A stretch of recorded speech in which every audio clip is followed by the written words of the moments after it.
Hello everyone, this is Priti Yadav. So today I am going to explain you chapter number 16 of Hindi literature of class 5th. Chapter name is Swabhiman. So everyone, Swabhiman we can say जो व्यक्ति खुद की बहुत इज्जत करता हो, उसके अंदर एक अपना ही आत्मसम्मान हो. तो in this chapter what we will read about everyone? Madan Mohan Malviya ji. In this chapter we will read about Madan Mohan Malviya जी, जो कि बहुत निर्धन थे, किंतु स्वाभिमान उनमें कूट कूट कर भरा था. जो आत्मसम्मान था वो बहुत ज़्यादा कूट कूट कर भरा था. उनके इस गुण को उजागर करती एक घटना, यानी उनके जीवन की उनका जो गुण था उनके अंदर स्वाभिमान, उसको उजागर करने वाली एक घटना की एक कहानी है. So everyone start. महामना यानी पंडित मदन मोहन मालवीय को महामना के नाम से जानते थे. देश के प्रसिद्ध नेताओं में से एक थे. अत्यंत निर्धर, बहुत ज़्यादा निर्धन यानी गरीब थे. परिवार में जन्म लेकर भी वे देश के कर्जदार यानी उनके कर्जदार बन गए. देश उनका कर्जदार बन गया. देश धर्म जाति के लिए उन्होंने बहुत कुछ किया. कांग्रेस के वे प्रधान थे, यानी कांग्रेस में वे वर्क करते थे.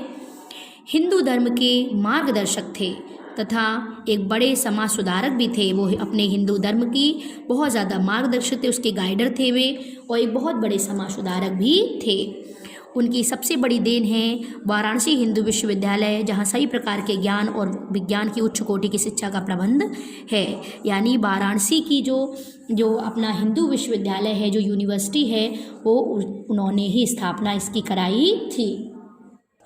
वाराणसी हिंदू विश्वविद्यालय की स्थापना मदन मोहन मालवीय जी ने की थी, और वहाँ पर अभी सभी प्रकार के ज्ञान विज्ञान की उच्च कोटि शिक्षा का प्रबंध है. देश के लिए उन्होंने जो कुछ भी किया वह स्वर्ण अक्षरों में लिखा जाने योग्य है, यानी सोने के अक्षरों में लिखा जाने योग्य है.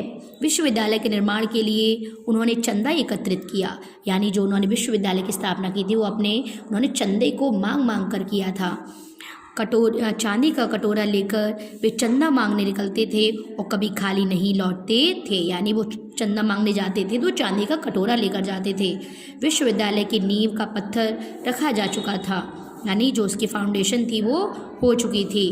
कलकत्ता के उद्योगपति यानी बिजनेसमैन ने चंदा देने की इच्छा प्रकट की. वे मृत्युशैया पर अंतिम सांस ले रहे थे, यानी वो अपने जीवन की जो लास्ट जो सांसें थी वो गिन रहे थे. कुल पुरोहित यानी जो उनके कुल का जो पुरोहित था, यानी उनके परिवार का जो पंडित था, उन्होंने उन्हें बतलाया कि किसी ब्राह्मण को बुलाकर 1.25 लाख रुपए दान कर दो तो सेठ जी को मोक्ष मिलेगा.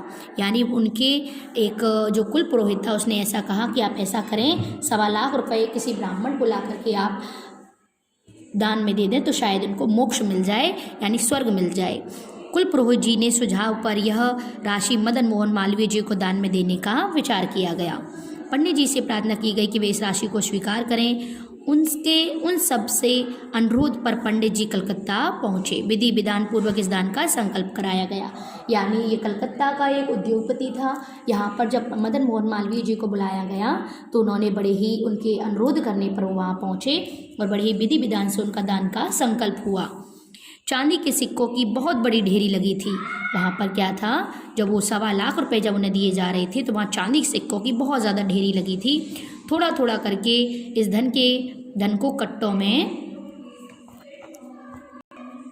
भरवाया जा रहा था. यानी जो वहाँ पर चांदी के सिक्कों की ढेरी लगी थी वो धीरे धीरे करके कट्टों में भरवाया जा रहा था कि सेठ जी का पुत्र बोल उठा, जो वहाँ के जो बिजनेसमैन थे कलकत्ता के, वो बोल उठा, पंडित जी आपने रुपयों का इतना बड़ा ढेर तो पहले कभी नहीं देखा होगा. बड़े ही घमंड से उसने कहा. पंडित जी निर्धन अवश्य थे, किंतु उनमें आत्मसम्मान कूट कूट कर भरा था. सेठ जी के पुत्र की बात उन्हें आहत कर गई. उन्होंने इस राशि को लेने से बिल्कुल इनकार कर दिया. यानी जो पूंजी थी उसको लेने से बिल्कुल इनकार कर दिया.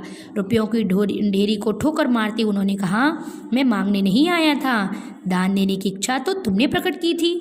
यह ठीक है कि इतना एकत्रित धन मैंने पहले कभी नहीं देखा, किंतु तुमने भी ऐसा ब्राह्मण नहीं देखा होगा जो इतनी बड़ी राशि को ठोकर मार सकता है. मदन मोहन मालवीय सब धन पैसा वहीं छोड़कर सीधे वाराणसी आ गए. यानी यहाँ पर उस कलकत्ता के उद्योगपति की बात जो थी, बेटे की जो बात थी, वो उनको आहत कर गई. बहुत ज़्यादा कष्ट हुआ. उन्होंने कहा कि हाँ ये सच है कि मैं बहुत गरीब हूँ, लेकिन मेरे अंदर बहुत ज़्यादा आत्मसम्मान है, मैं ऐसी धनराशि को ठोकर मारता हूँ. और वह इतना कहकर वाराणसी बिना उन पैसों के ही चले आए. इस घटना की सूचना जब कलकत्ता के अन्य श्रेष्ठ महानुभावों यानी जो और भी अच्छे बड़े व्यक्ति थे, प्रतिष्ठित थे, उनको पता चली तो वो कांप उठे कि संपूर्ण धनराशि लेकर वे दौड़कर वाराणसी पहुँचे और पंडित जी से क्षमा याचना की, यानी वो उनसे माफ़ी मांगने लगे। पंडित जी ने क्षमा कर दान स्वीकार किया और हिंदू विश्वविद्यालय के कोष में जमा करा दिया, यानी जो उसका खजाना था, जो कोष था, उसमें जमा करा दिया गया। मालवीय जी के बारे में प्रसिद्ध है कि वे चांदी के कटोरे में भीख मांगते थे, इसी कारण उन्हें चांदी के कटोरे वाला भिखारी के नाम से भी जाना जाता था। यानी जब वो चंदा मांगते थे तो हमेशा चांदी का कटोरा लेकर जाते थे और इसलिए उन्हें चांदी के कटोरे वाला भिखारी भी कहा जाता था। कहा जाता है कि जब वे मुरादाबाद में चंदा एकत्रित करने पहुँचे, यानी चंदा एकत्रित करने पहुँचे, तो सभी दुकानदारों ने दीवारों पर चांदी के बर्तनों की नुमाइश लगा दी थी और एक गरीब औरत ने उन्हें चांदी का रुपया दान में दिया, यह कहकर कि वह उसके पूरे जीवन की जमा पूंजी है। यहाँ पर जब वो मुरादाबाद पहुँचे तो वहाँ पर एक गरीब औरत ने अपने एक चांदी का रुपया दे दिया और ये कहा कि उसके पूरे जीवन की जमा पूंजी है। मालवीय जी के लिए वह रुपया सबसे कीमती था क्योंकि वह किसी के पूरे जीवन की पूंजी थी, जिसे उन्होंने बाद में विश्वविद्यालय के हॉल में मुख्य दीवार पर सजाया।